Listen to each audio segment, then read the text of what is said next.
Thank you. Thank you, Iowa.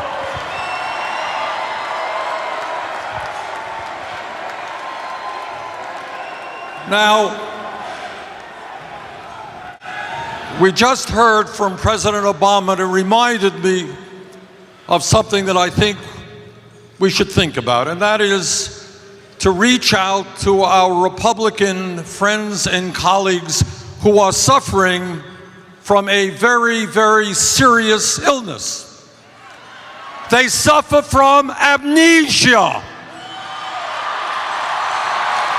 They forgot what the world looked like 7 years ago. They forgot that 800,000 people a month were losing their jobs. They forgot that the world's financial system was on the verge of collapse. And they just forgot that we ran up the largest deficit in the history of the United States in the last year of George Bush.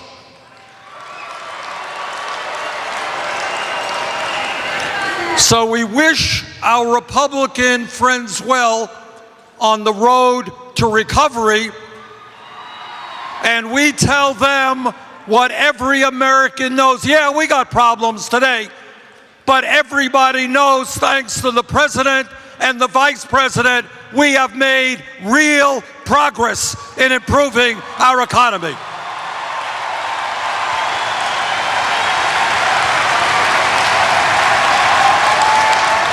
And we have done that despite unprecedented obstructionism from right-wing Republicans. Now, let me begin by thanking all of you for being here tonight. Thank Dr. McGuire for her great work as chair of the Iowa Democratic Party. And I want to thank you for your patriotism, for your love of our country, and for doing today what too few Americans are doing. You are not standing on the sidelines complaining. You are not turning your backs on the political process. You are standing up and fighting back. And that is what this campaign is about. And it is what the political revolution is about.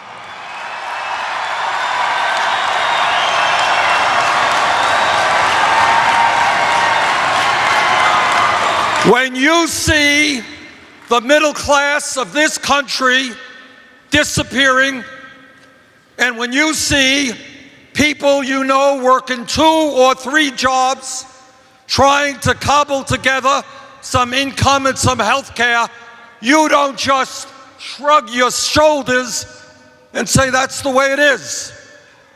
You fight to raise the minimum wage to a living wage.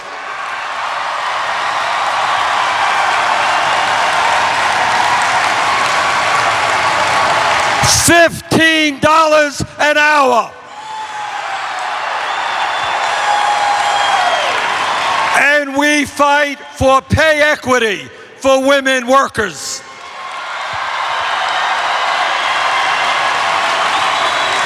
When millions of Americans today do not have jobs, you fight for a massive federal jobs program to rebuild our crumbling infrastructure and to put millions of our people back to work. You fight for an economy that works for all Americans and not just the wealthiest people in this country.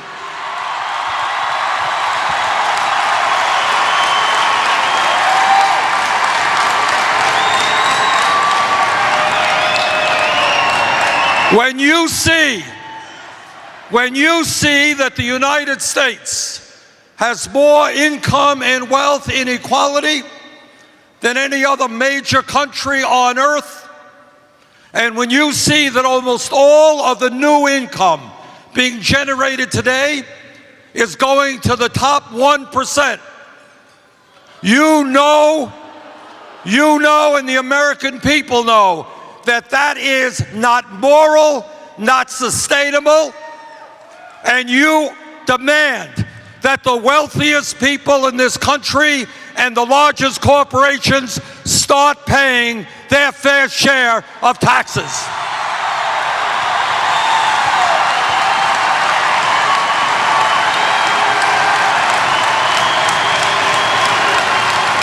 When you see that here in the United States, we have more people in jail than any other country on earth, disproportionately black and Latino, you know that what we have got to do is invest in jobs and education, not more jails and incarceration.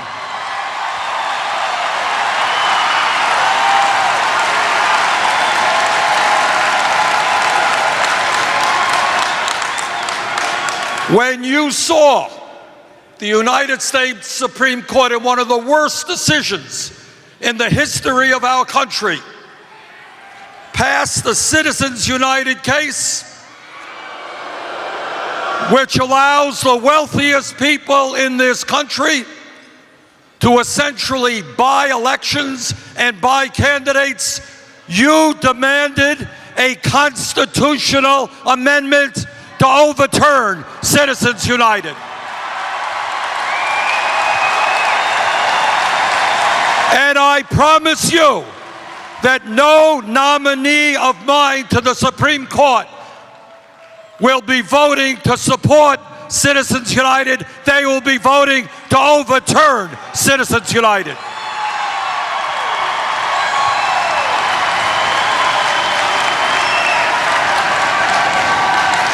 Now, while many in the Republican Party continue to deny the reality of climate change, you have demanded that we lead the international effort in transforming our energy system away from fossil fuel to energy efficiency and sustainable energy.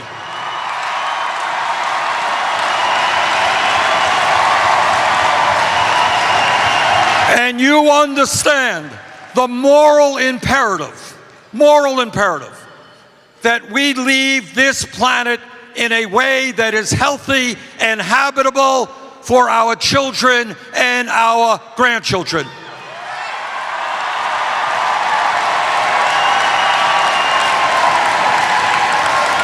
You are not on the sidelines of these struggles. You are in the middle of this fight, and that is what our campaign is all about.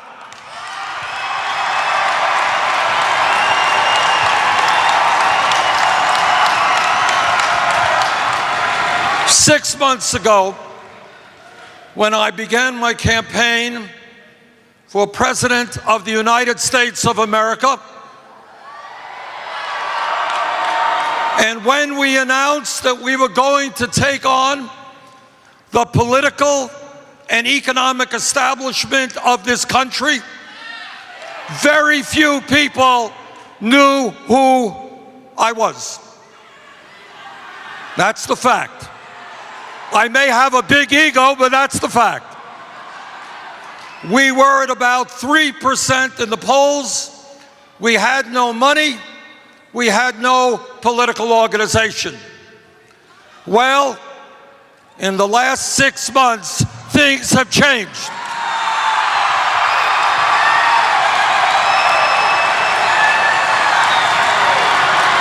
Yes, they have. Hundreds of thousands of volunteers in every state in this country are working hard, including 7,000 right here in Iowa.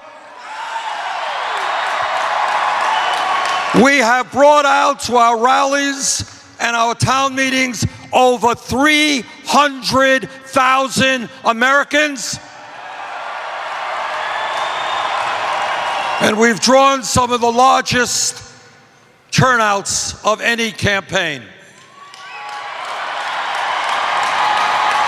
And today I can tell you, and I'm very proud of this, that we have raised more individual contributions than any candidate in the history of our country at this point in a campaign.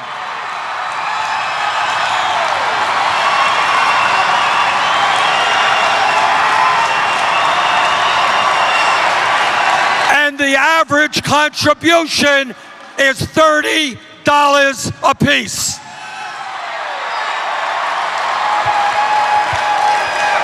Now, the pundits, the great political experts, they've said that in this day and age, you cannot win a campaign unless you have a super PAC, unless you go to the millionaires and the billionaires and you beg for money.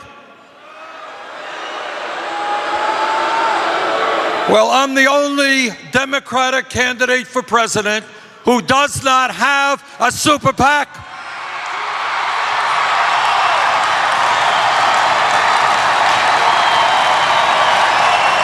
And we are going to prove the experts wrong because we're going to win this campaign.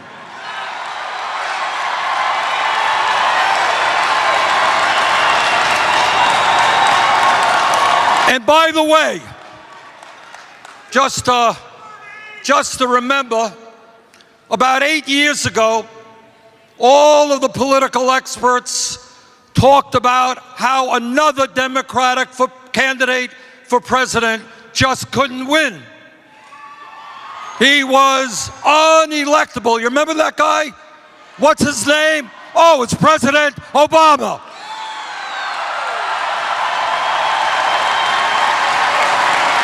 Well, Iowa, I think we are going to prove the pundits wrong again. I believe we're going to make history one more time.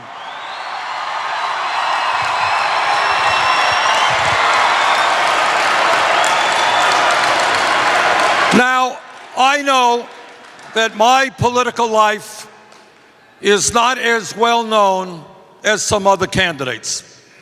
So let me just take a brief moment in the remaining time that I have to talk to you about some of the difficult choices, decisions that I have had to make, some of the forks in the road that I have encountered in my career as mayor of Burlington, Vermont, as a U.S. congressman, and as a United States senator. When I was elected mayor of the largest city in my state by 10 votes, I think it's fair to say that it was a shock to the establishment. Nobody thought we could win that election, and I was opposed by the entire political establishment. That's the way it was. I faced a fork in the road. Either capitulate to the special interest in my city and the political establishment, or we stand up and fight back, and that is what we did.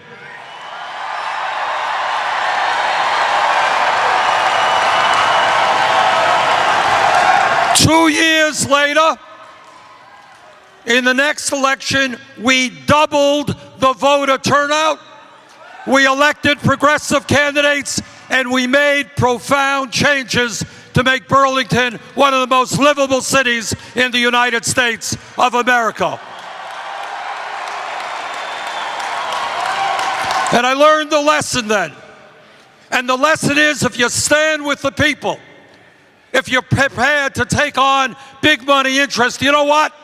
Ordinary people will get involved in the political process. They will come out and vote.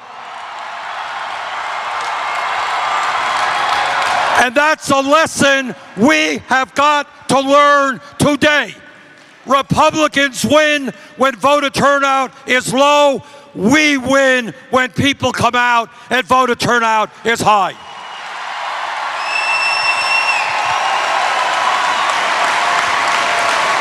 Now, after I came to Congress, elected in 1990, corporate America, Wall Street, the administration, and virtually all of the corporate media, they said, you got to vote for this NAFTA trade agreement. It's wonderful. It's great. I didn't believe their arguments. I voted against NAFTA. I voted against CAFTA. I voted against PNTR with China. And history has proven those of us who opposed those agreements were right. Because in the last 14 years, this country has lost 60,000 factories and millions of decent paying jobs. And let me be clear about the current trade deal that we are debating in Congress, the Trans-Pacific Partnership. That agreement is not now, nor has it ever been, the gold standard of trade agreements. I did not support it yesterday. I do not support it today, and I will not support it tomorrow.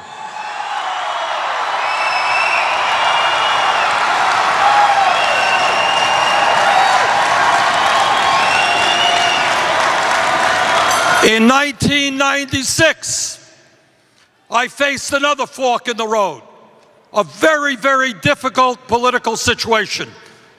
It was called the Defense of Marriage Act, DOMA, brought forth by a Republican-led Congress, and its purpose was clear: to discriminate against gays and lesbians into the law. And let us all remember that gay and lesbian rights were not popular then as they are today. It was a tough vote. And I'm sorry to have to tell you that that bill won by an overwhelming majority in the House of 342 to 57. That was not a political easy vote. Now today, some are trying to rewrite history by saying they voted for one anti-gay law to stop something worse. That's not the case. There was a small minority in the House opposed to discriminating against our gay brothers and sisters, and I am proud that I was one of those members.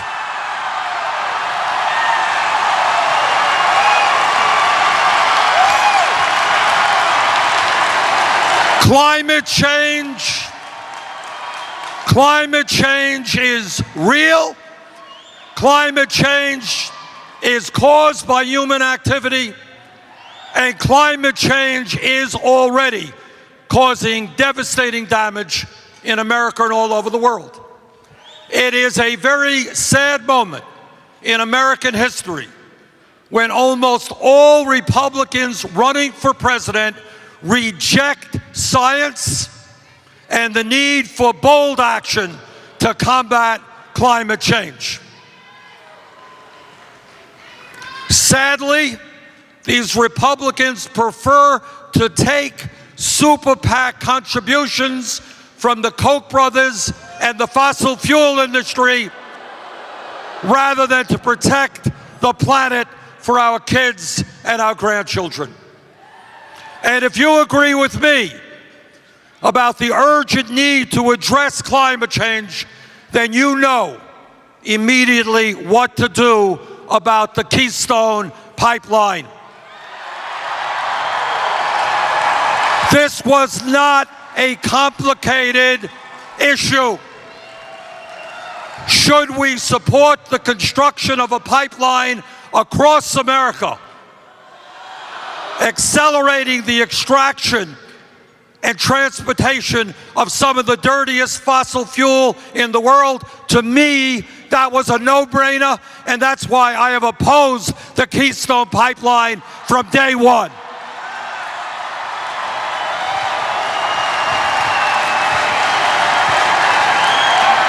And let me now take you back to a very eventful year and a decision in the modern history of our country. The year is 2002. The issue is whether Congress should vote to invade Iraq. Public opinion and most of the media were for the war.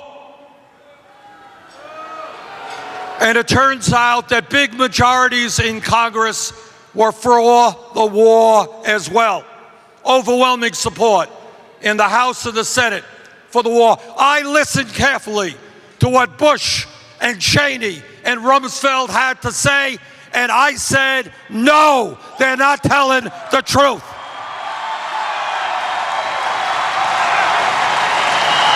And I was right.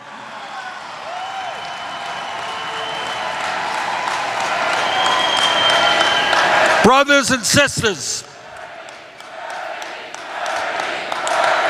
it gives me no joy to tell you that much of what I predicted about Iraq turned out to be right. Doesn't give me any joy at all. But that was a tough vote. I came to that fork in the road, and I took the right road, even though it was not popular at that time.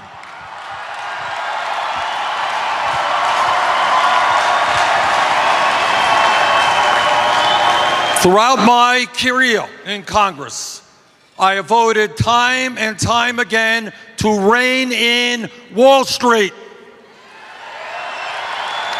If a bank is too big to fail, it's too big to exist. We need to reestablish and bring back Glass-Steagall legislation. And we need to break up these huge banks.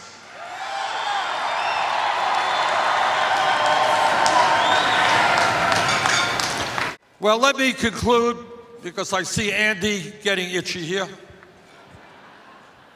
Let me conclude by just saying this.